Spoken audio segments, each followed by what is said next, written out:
Kafka Escritores presenta un cuento de Juan Carlos Onetti, El infierno tan temido.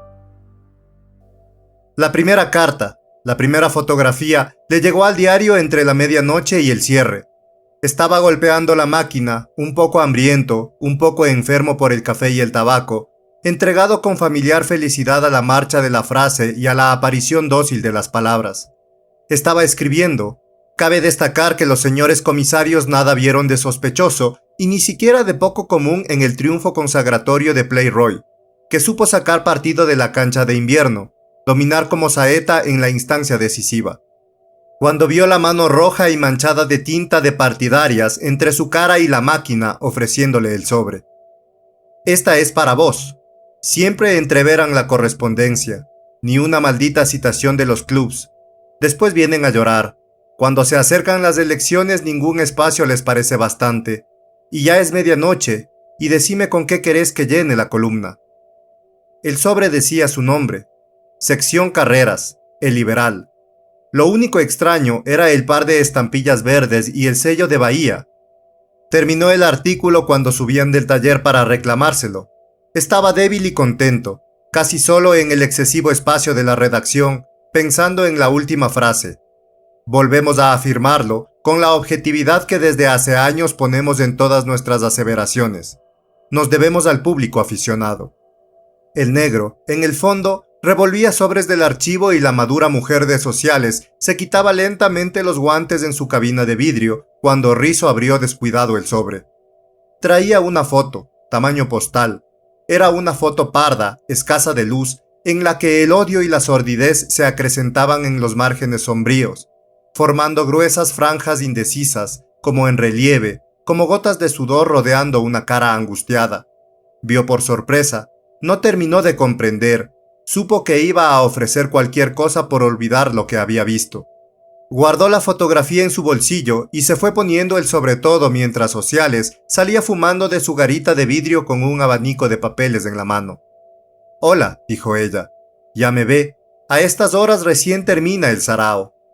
Rizo la miraba desde arriba, el pelo claro, teñido, las arrugas del cuello, la papada que caía redonda y puntiaguda como un pequeño vientre, las diminutas, excesivas alegrías que le adornaban las ropas. Es una mujer también ella.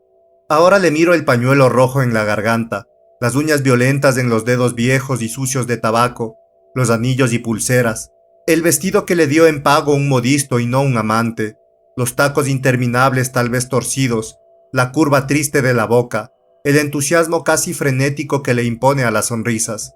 Todo va a ser más fácil si me convenzo de que también ella es una mujer. Parece una cosa hecha por gusto, planeada. Cuando yo llego usted se va, como si siempre me estuviera disparando. Hace un frío de polo afuera. Me dejan el material como me habían prometido, pero ni siquiera un nombre, un epígrafe. Adivine. Equivóquese, publique un disparate fantástico. No conozco más nombres que el de los contrayentes y gracias a Dios. Abundancia y mal gusto, eso es lo que había. Agasajaron a sus amistades con una brillante recepción en casa de los padres de la novia. Ya nadie bien se casa en sábado. Prepárese, viene un frío de polo desde la Rambla. Cuando Rizo se casó con Gracia César, nos unimos todos en el silencio. Suprimimos los vaticinios pesimistas. Por aquel tiempo, ella estaba mirando a los habitantes de Santa María desde las carteleras de El Sótano, cooperativa teatral, desde las paredes hechas vetustas por el final del otoño, intacta a veces, con bigotes de lápiz o desgarrada por uñas rencorosas, por las primeras lluvias otras, volvía a medias la cabeza para mirar la calle, alerta, un poco desafiante, un poco ilusionada por la esperanza de convencer y ser comprendida. Delatada por el brillo sobre los lacrimales que había impuesto la ampliación fotográfica de Estudios Orlov, había también en su cara la farsa del amor por la totalidad de la vida, cubriendo la busca resuelta y exclusiva de la dicha. Lo cual estaba bien, debe haber pensado él. Era deseable y necesario. Coincidía con el resultado de la multiplicación de los meses de viudez de Rizo por la suma de innumerables madrugadas idénticas de sábado en que había estado repitiendo con acierto actitudes corteses de espera y familiaridad en el prostíbulo de la costa. Un brillo, el de los ojos del afiche, se vinculaba con la frustrada destreza con que él volvía a hacerle el nudo a la siempre flamante y triste corbata de luto frente al espejo ovalado y móvil del dormitorio del prostíbulo. Se casaron, y Rizzo creyó que bastaba con seguir viviendo como siempre, pero dedicándole a ella, sin pensarlo, sin pensar casi en ella, la furia de su cuerpo, la enloquecida necesidad de absolutos que lo poseía durante las noches alargadas. Ella imaginó en Rizzo un puente, una salida, un principio. Había atravesado virgen 2 noviazgos, un director, un actor. Tal vez porque para ella el teatro era un oficio además de un juego, y pensaba que el amor debía nacer y conservarse aparte, no contaminado por lo que se hace para ganar dinero y olvido. Con uno y otro estuvo condenada a sentir en las citas en las plazas, la Rambla o el café, la fatiga de los ensayos, el esfuerzo de la adecuación, la vigilancia de la voz y de las manos. Presentía su propia cara siempre un segundo antes de cualquier expresión, como si pudiera mirarla o palpársela.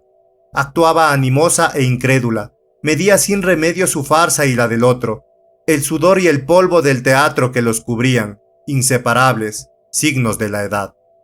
Cuando llegó la segunda fotografía, desde Asunción y con un hombre visiblemente distinto, Rizzo temió, sobre todo, no ser capaz de soportar un sentimiento desconocido que no era ni odio ni dolor, que moriría con él sin nombre, que se emparentaba con la injusticia y la fatalidad, con el primer miedo del primer hombre sobre la tierra, con el nihilismo y el principio de la fe. La segunda fotografía le fue entregada por policiales, un miércoles de noche. Los jueves eran los días en que podía disponer de su hija desde las 10 de la mañana hasta las 10 de la noche. Decidió romper el sobre sin abrirlo.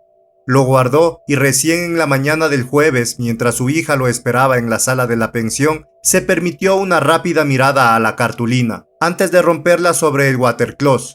También aquí, el hombre estaba de espaldas. Pero había mirado muchas veces la foto de Brasil.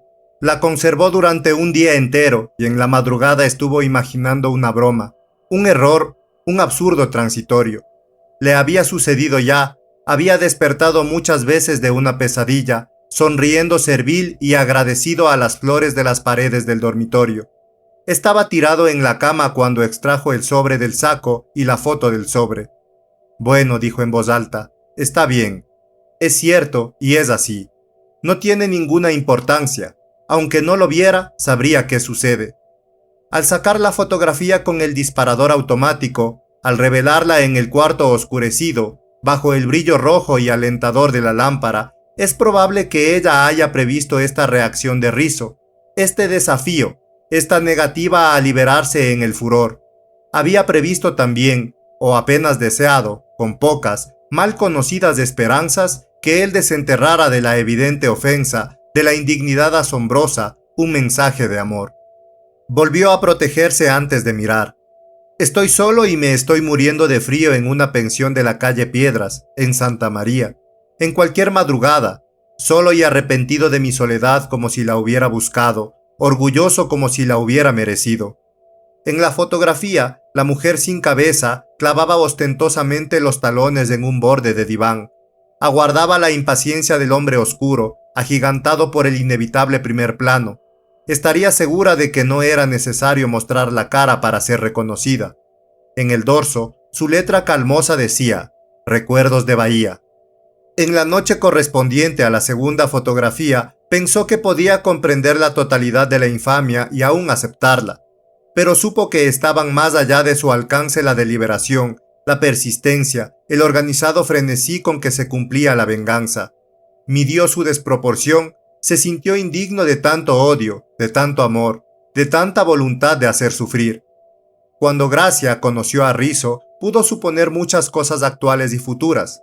Adivinó su soledad mirándole la barbilla y un botón del chaleco. Adivinó que estaba amargado y no vencido, y que necesitaba un desquite y no quería enterarse.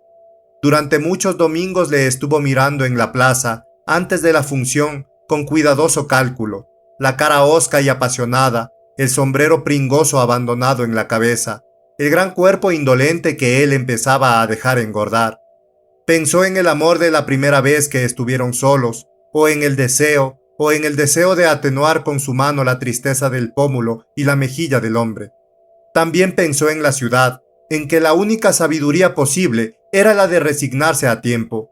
Tenía 20 años y Rizzo 40. Se puso a creer en él, descubrió intensidades de la curiosidad, se dijo que solo se vive de veras cuando cada día rinde su sorpresa. Durante las primeras semanas se encerraba para reírse a solas, se impuso adoraciones fetichistas, aprendió a distinguir los estados de ánimo por los olores, se fue orientando para descubrir qué había detrás de la voz, de los silencios, de los gustos y de las actitudes del cuerpo del hombre.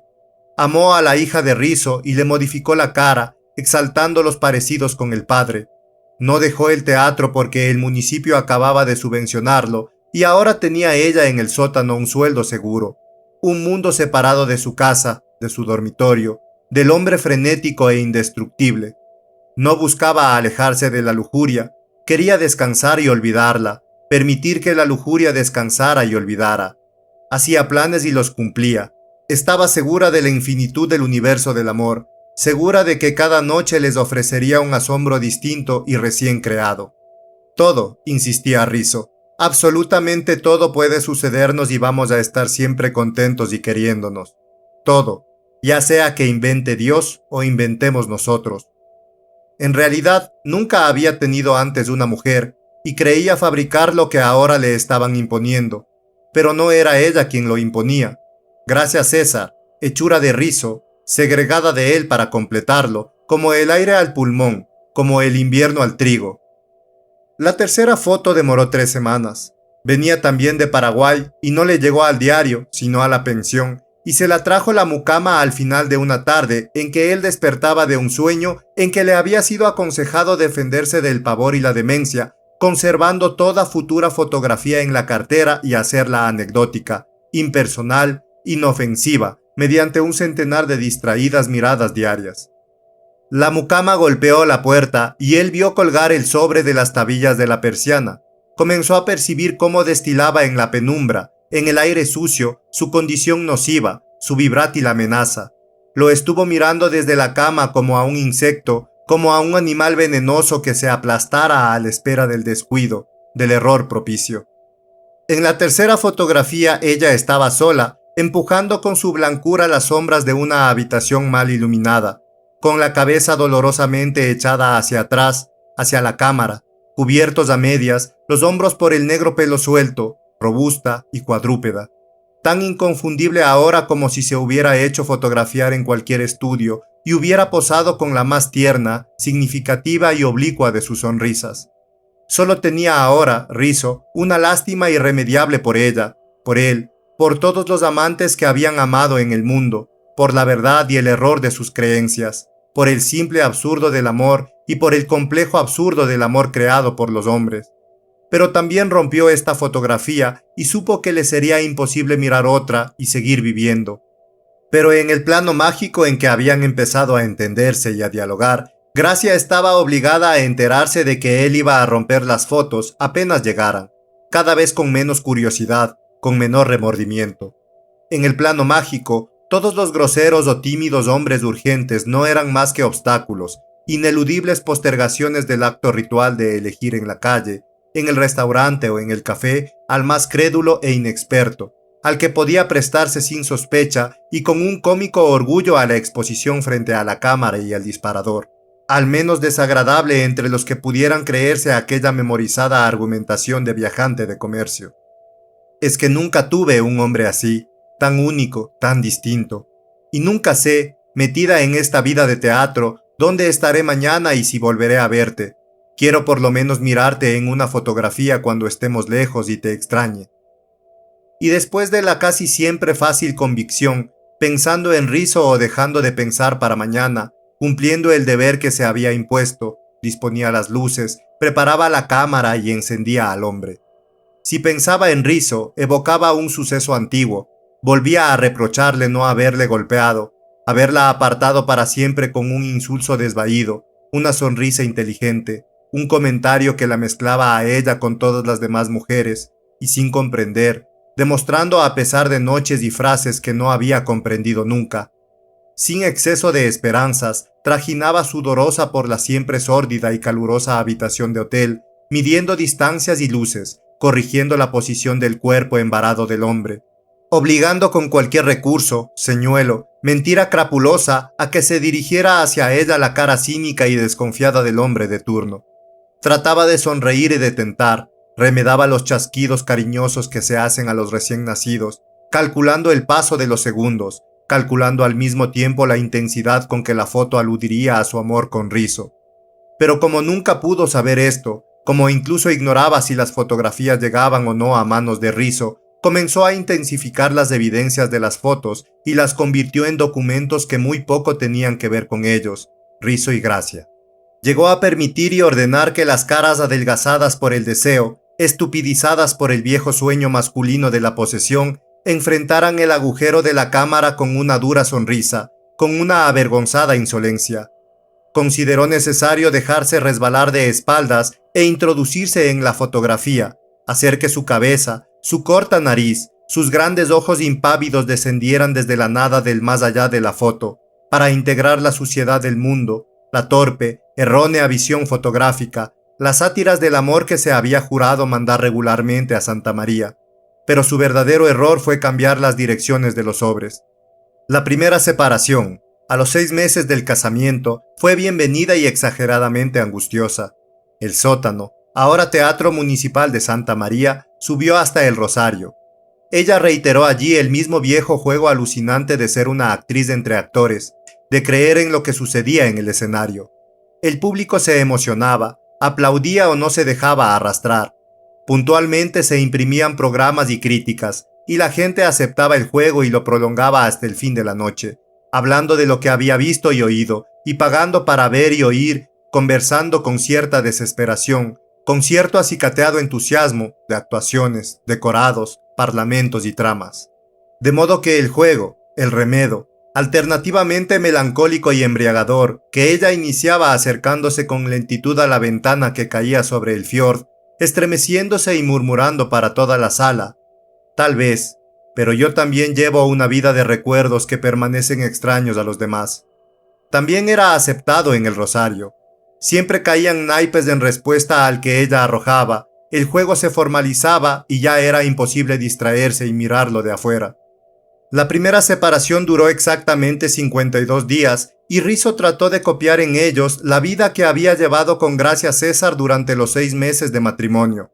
Ir a la misma hora al mismo café, al mismo restaurante, ver a los mismos amigos, repetir en la Rambla silenciosos y soledades, caminar de regreso a la pensión, sufriendo obcecado las anticipaciones del encuentro, removiendo en la fuente y en la boca imágenes excesivas que nacían de recuerdos perfeccionados o de ambiciones irrealizables. Eran 10 o 12 cuadras, ahora solo y más lento, a través de noches molestadas por vientos tibios y helados, sobre el filo inquieto que separaba la primavera del invierno, le sirvieron para medir su necesidad y su desamparo, para saber que la locura que compartían tenía por lo menos la grandeza de carecer de futuro, de no ser medio para nada.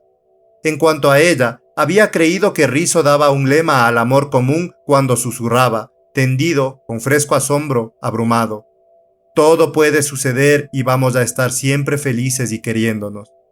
Ya la frase no era un juicio, una opinión, no expresaba un deseo. Les era dictada e impuesta, era una comprobación, una verdad vieja. Nada de lo que ellos hicieran o pensaran podría debilitar la locura, el amor sin salida ni alteraciones. Todas las posibilidades humanas podían ser utilizadas y todo estaba condenado a servir de alimento. Creyó que fuera de ellos, fuera de la habitación, se extendía un mundo desprovisto de sentido, habitado por seres que no importaban, poblado por hechos sin valor. Así que solo pensó en Rizzo, en ellos, cuando el hombre empezó a esperarla en la puerta del teatro, cuando la invitó y la condujo, cuando ella misma se fue quitando la ropa. Era la última semana en el Rosario y ella consideró inútil hablar de aquello en las cartas a Rizzo, porque el suceso no estaba separado de ellos y a la vez nada tenía que ver con ellos, porque ella había actuado como un animal curioso y lúcido, con cierta lástima por el hombre, con cierto desdén por la pobreza de lo que estaba agregado a su amor por Rizzo. Y cuando volvió a Santa María, Prefirió esperar hasta una víspera de jueves, porque los jueves Rizzo no iba al diario. Hasta una noche sin tiempo, hasta una madrugada idéntica a las 25 que llevaban vividas. Lo empezó a contar antes de desvestirse, con el orgullo y la ternura de haber inventado simplemente una nueva caricia.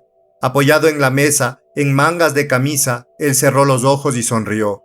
Después la hizo desnudar y le pidió que repitiera la historia, ahora de pie, moviéndose descalza sobre la alfombra y casi sin desplazarse de frente y de perfil, dándole la espalda y balanceando el cuerpo mientras lo apoyaba en una pierna y otra.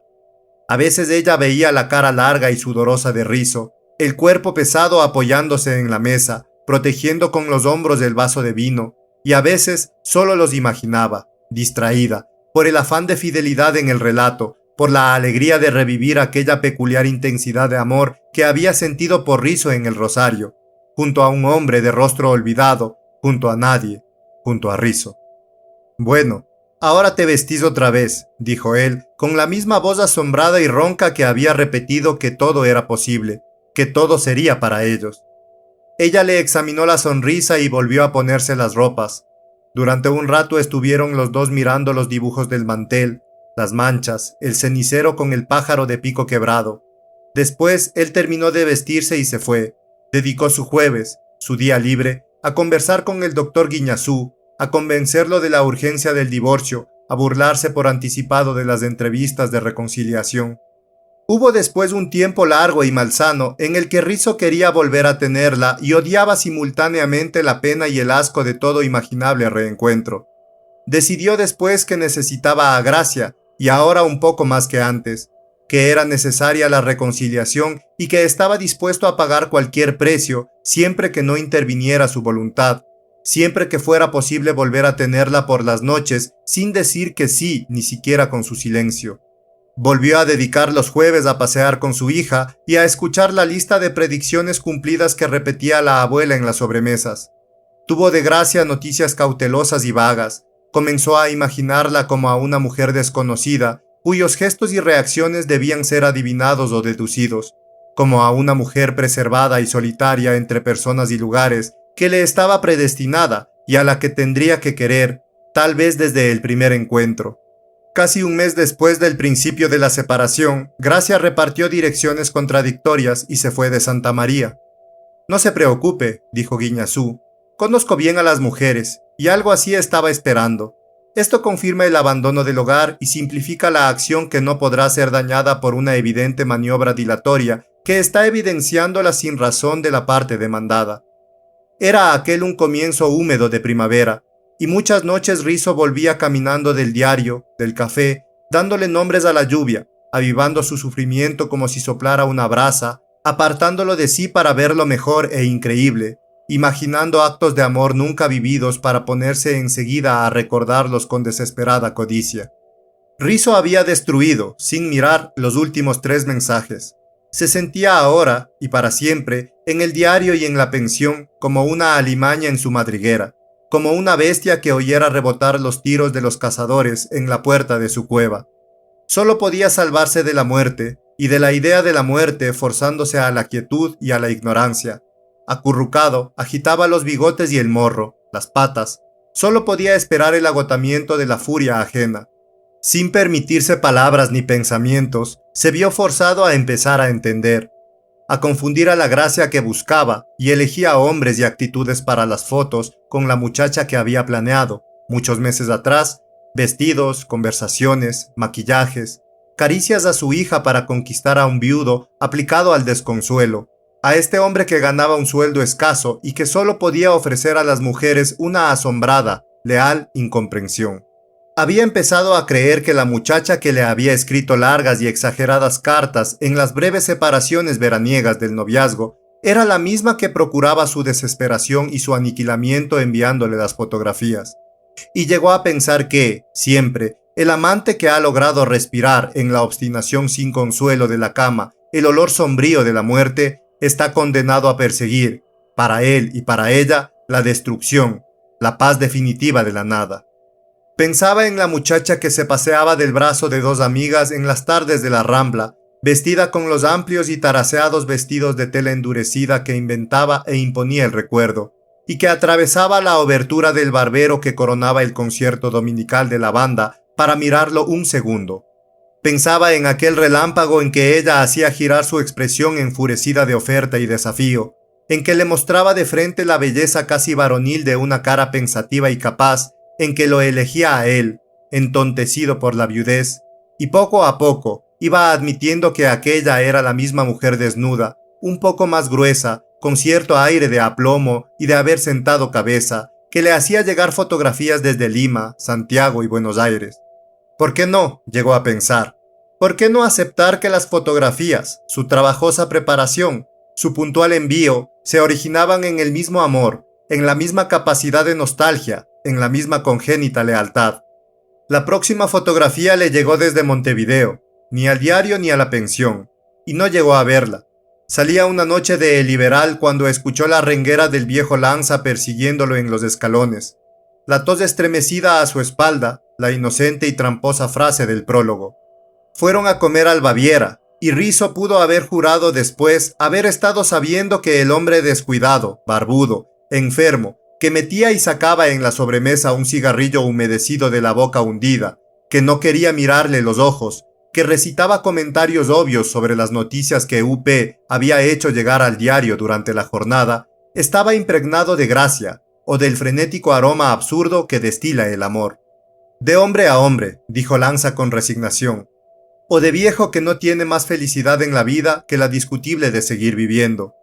De un viejo a usted, y yo no sé, porque nunca se sabe quién es usted. Sé de algunos hechos y he oído comentarios, pero ya no tengo interés en perder el tiempo creyendo o dudando. Da lo mismo. Cada mañana compruebo que sigo vivo, sin amargura y sin dar las gracias. Arrastro por Santa María y por la redacción una pierna enferma y la arterioesclerosis. Me acuerdo de España, corrijo las pruebas, escribo y a veces hablo demasiado. Como esta noche. Recibí una sucia fotografía y no es posible dudar sobre quién la mandó. Tampoco puedo adivinar por qué me eligieron a mí. Al dorso dice, para ser donada a la colección Rizzo, o cosa parecida. Me llegó el sábado y estuve 2 días pensando si dársela o no. Llegué a creer que lo mejor era decírselo, porque mandarme eso a mí es locura sin atenuantes y tal vez a usted le haga bien saber que está loca. Ahora está usted enterado. Solo le pido permiso para romper la fotografía sin mostrársela. Rizzo dijo que sí, y aquella noche, mirando hasta la mañana a la luz del farol de la calle en el techo del cuarto, comprendió que la segunda desgracia, la venganza, era esencialmente menos grave que la primera, la traición, pero también mucho menos soportable. Sentía su largo cuerpo expuesto como un nervio al dolor del aire, sin amparo, sin poderse inventar un alivio. La cuarta fotografía, no dirigida a él, la tiró sobre la mesa la abuela de su hija el jueves siguiente. La niña se había ido a dormir y la foto estaba nuevamente dentro del sobre. Cayó entre el sifón y la dulcera, largo, atravesado y teñido por el reflejo de una botella, mostrando entusiastas letras en tinta azul. Comprenderás que después de esto, tartamudeó la abuela. Revolvía el café y miraba la cara de Rizzo, buscándole en el perfil el secreto de la universal inmundicia, la causa de la muerte de su hija, la explicación de tantas cosas que ella había sospechado sin coraje para creerlas. Comprenderás, repitió con furia, con la voz cómica y envejecida. Pero no sabía que era necesario comprender, y Rizzo tampoco comprendía, aunque se esforzara, mirando el sobre que había quedado enfrentándolo, con un ángulo apoyado en el borde del plato. Afuera la noche estaba pesada y las ventanas abiertas de la ciudad mezclaban al misterio lechoso del cielo los misterios de las vidas de los hombres, sus afanes y sus costumbres. Volteado en su cara, Rizzo creyó que empezaba a comprender, que como una enfermedad, como un bienestar, la comprensión ocurría en él, liberada de la voluntad y de la inteligencia. Sucedía, simplemente, desde el contacto de los pies con los zapatos hasta las lágrimas que le llegaban a las mejillas y al cuello. La comprensión sucedía en él, y él no estaba interesado en saber qué era lo que comprendía, mientras recordaba o estaba viendo su llanto y su quietud, la alargada pasividad del cuerpo en la cama, la comba de las nubes en la ventana, escenas antiguas y futuras. Veía la muerte y la amistad con la muerte, el ensoberbecido desprecio por las reglas que todos los hombres habían consentido acatar, el auténtico asombro de la libertad. Hizo pedazos la fotografía sobre el pecho, sin apartar los ojos del blancor de la ventana, lento y diestro, temeroso de hacer ruido o interrumpir. Sintió después el movimiento de un aire nuevo, acaso respirado en la niñez, que iba llenando la habitación y se extendía con pereza inexperta por las calles y los desprevenidos edificios para esperarlo y darle protección mañana y en los días siguientes. Estuvo conociendo hasta la madrugada, como a ciudades que le habían parecido inalcanzables, el desinterés, la dicha sin causa, la aceptación de la soledad. Y cuando despertó a mediodía, cuando se aflojó la corbata y el cinturón y el reloj pulsera, mientras caminaba sudando hasta el pútrido olor a tormenta de la ventana, lo invadió por primera vez un paternal cariño hacia los hombres y hacia lo que los hombres habían hecho y construido. Había resuelto averiguar la dirección de Gracia, llamarla o irse a vivir con ella. Aquella noche en el diario fue un hombre lento y feliz. Actuó con torpezas de recién nacido. Cumplió su cuota de cuartillas con las distracciones y errores que es común perdonar a un forastero. La gran noticia era la imposibilidad de que Ribereña corriera en San Isidro, porque estamos en condiciones de informar que el crédito del Estud, el Gorrión, amaneció hoy manifestando dolencias en uno de los remos delanteros, evidenciando inflamación a la cuerda, lo que dice a las claras de la entidad del mal que lo aqueja. Recordando que él hacía hípicas, contó Lanza, uno intenta explicar aquel desconcierto comparándolo al del hombre que se jugó el sueldo a un dato que le dieron y confirmaron el cuidador, el jockey, el dueño y el propio caballo. Porque aunque tenía, según se sabrá, los más excelentes motivos para estar sufriendo y tragarse sin más todos los sellos de somníferos de todas las boticas de Santa María, lo que me estuvo mostrando media hora antes de hacerlo no fue otra cosa que el razonamiento y la actitud de un hombre estafado. Un hombre que había estado seguro y a salvo y ya no lo está, y no logra explicarse cómo pudo ser, qué error de cálculo produjo el desmoronamiento, porque en ningún momento llamó yegua a la yegua que estuvo repartiendo las soeces fotografías por toda la ciudad, y ni siquiera aceptó caminar por el puente que yo le tendía, insinuando, sin creerla, la posibilidad de que la yegua, en cueros y alzada como prefirió divulgarse, o mimando en el escenario los problemas ováricos de otras yeguas, hechas famosas por el Teatro Universal, estuviera loca de atar. Nada. Él se había equivocado, y no al casarse con ella sino en otro momento que no quiso nombrar. La culpa era de él, y nuestra entrevista fue increíble y espantosa, porque ya me había dicho que iba a matarse, y ya me había convencido de que era inútil y también grotesco, y otra vez inútil argumentar para salvarlo. Y hablaba fríamente conmigo, sin aceptar mis ruegos de que se emborrachara. Se había equivocado, insistía. Él y no la maldita arrastrada que le mandó la fotografía a la pequeña al colegio de hermanas. Tal vez pensando que abriría el sobre la hermana superiora, acaso deseando que el sobre llegara intacto hasta las manos de la hija de Rizo, segura esta vez de acertar en lo que Rizo tenía de veras vulnerable. El infierno tan temido. Juan Carlos Onetti, 1957. Si te gustó este contenido, suscríbete y comparte.